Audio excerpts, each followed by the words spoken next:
सुप्रभातम बच्चों। आज हम मनुस्मृति में वर्णित राजनीतिक व्यवस्था की चर्चा करेंगे। पूर्व में हमने सामाजिक व्यवस्था की चर्चा की थी, जिसमें आश्रम और वर्ण व्यवस्था के बारे में बताया था। मनु ने राजा की देवी उत्पत्ति के सिद्धांत को स्वीकार किया है। समाज में सुव्यवस्था स्थापित करने हेतु परमात्मा ने इंद्र, वायु, यम, सूर्य, चंद्रमा, वरुण और कुबेर आदि के अंशों को ग्रहण करके राजा का निर्माण किया है, ऐसा मनु कहते हैं। अतः राजा बालक हो तब भी उसकी आज्ञा का पालन करना चाहिए। चूँकि इन समस्त देवों का प्रतिरूप राजा होता है, अतः बालक अवस्था में भी यदि कोई राजा बना तो उसकी आज्ञा का पालन अवश्य करना चाहिए। राजा को वेदज्ञ ब्राह्मणों की आज्ञा का पालन करते हुए उनके प्रति विनम्रता का व्यवहार करना चाहिए। मनु कहते हैं कि राजा की आज्ञा का पालन यदि प्रजा करती है तो राजा को भी जो उनके ऋषि हैं, वेदज्ञ ब्राह्मण हैं, उनकी आज्ञा का विनम्रता से पालन करना चाहिए। क्योंकि ऐसे उदाहरण देखे जाते हैं कि यदि किसी ने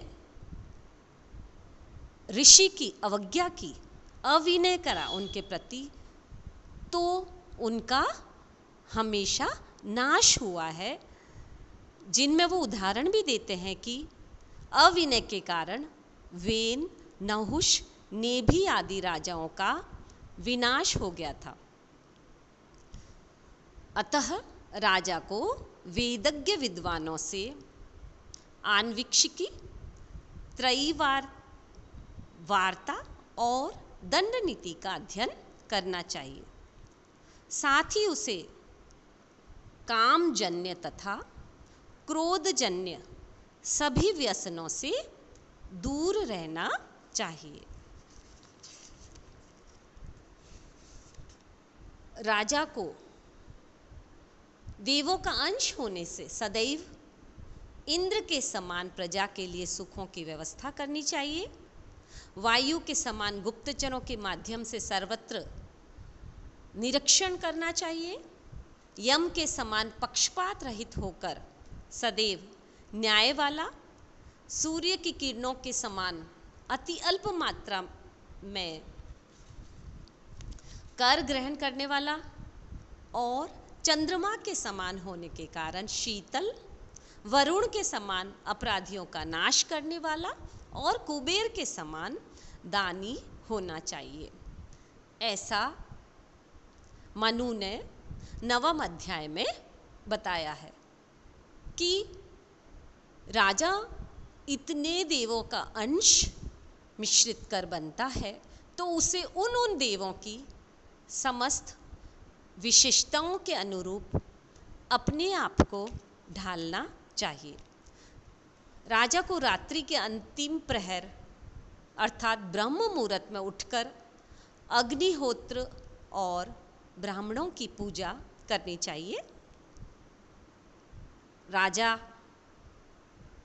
उसके बाद ही सभागार में आकर प्रजन से प्रसन्नतापूर्वक संभाषण करे, अर्थात अपनी सभा बुलाए, उसमें मंत्रियों के साथ राजनीति के संधि विग्रह आदि करे, मंत्रणा करे, सदैव सतर्क रहकर मंत्रियों का सहयोग ले।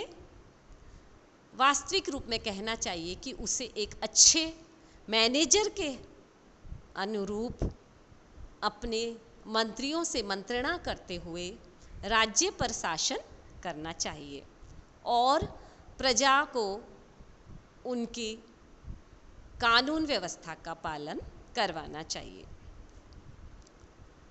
सचिव की जो नियुक्ति हुआ करती थी, वो मनु कहते हैं 7वें अध्याय में कि मौलात शास्त्रविदः सूरात लब्ध लक्षान कुलोद्भवान सचिवान सप्त च अष्टौ वा प्रकुर्वित परीक्षितान। अर्थात सचिव वंश परंपरा से प्राप्त शास्त्रविद बलवान, लक्ष्य सिद्ध करने में निपुण, उच्च कुल उत्पन्न और परीक्षित होना चाहिए राजा का सचिव। इसके अतिरिक्त राज कार्यों को सुचारू रीति से संपन्न करने हेतु वह राजा को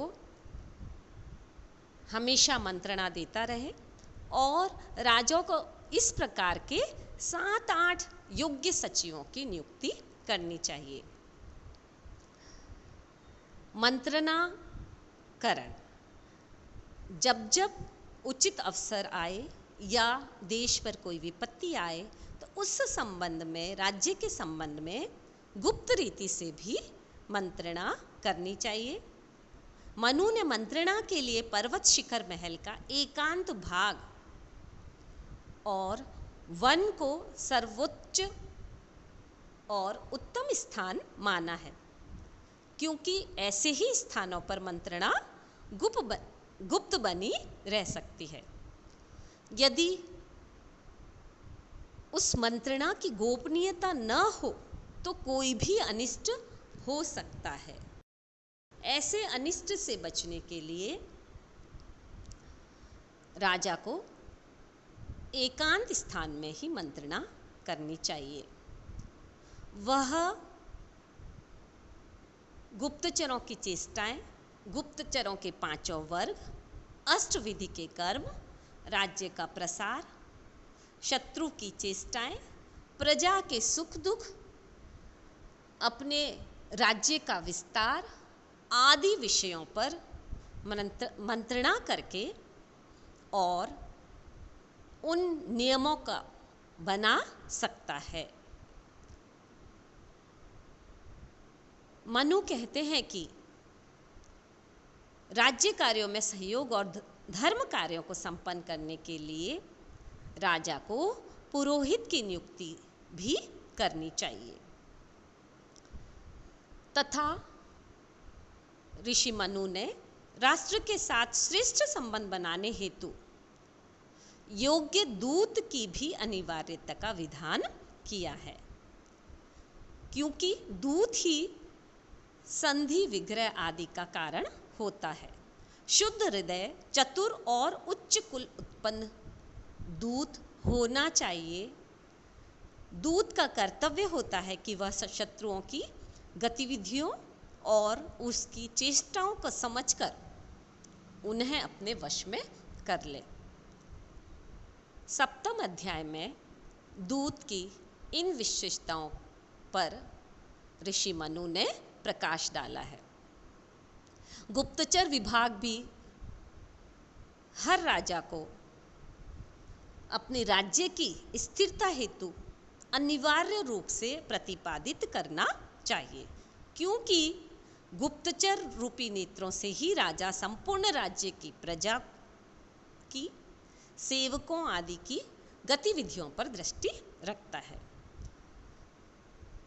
कार्य संपादन की दृष्टि से मनु ने गुप्तचरों के 5 प्रकार के कार्य बताए। कापटिक अर्थात छात्र वेशधारी, उदासीन अर्थात संन्यास भ्रष्ट व्यक्ति, गृहपति अर्थात गृहस्थ में रहने वाला, तापस अर्थात ऋषि या तपस्वी, वैदेहिक अर्थात व्यापारी। ये गुप्त रहस्यों का पता लगाकर राजा का हित करते हैं। इसके अतिरिक्त ऋषि मनु ने राज्य की आय के साधनों का भी विस्तृत विवेचन किया है। उन्होंने राजा की आय के मुख्य साधनों में प्रजा पर लगाए गए कर, कृषि की आय का 6वां भाग, दंड से प्राप्त धन और व्यापारियों से लिया गया शुल्क का परिगणन अपनी स्मृति में बताया है। प्रजा को किसी प्रकार का कष्ट न हो, बस इतना ही कर लेने का विधान मनु ने किया है। इस प्रकार बहुत ही सुंदर रीति से संक्षिप्त रूप में मनु ने राजनीतिक व्यवस्था का श्रेष्ठ विवेचन प्रस्तुत किया है।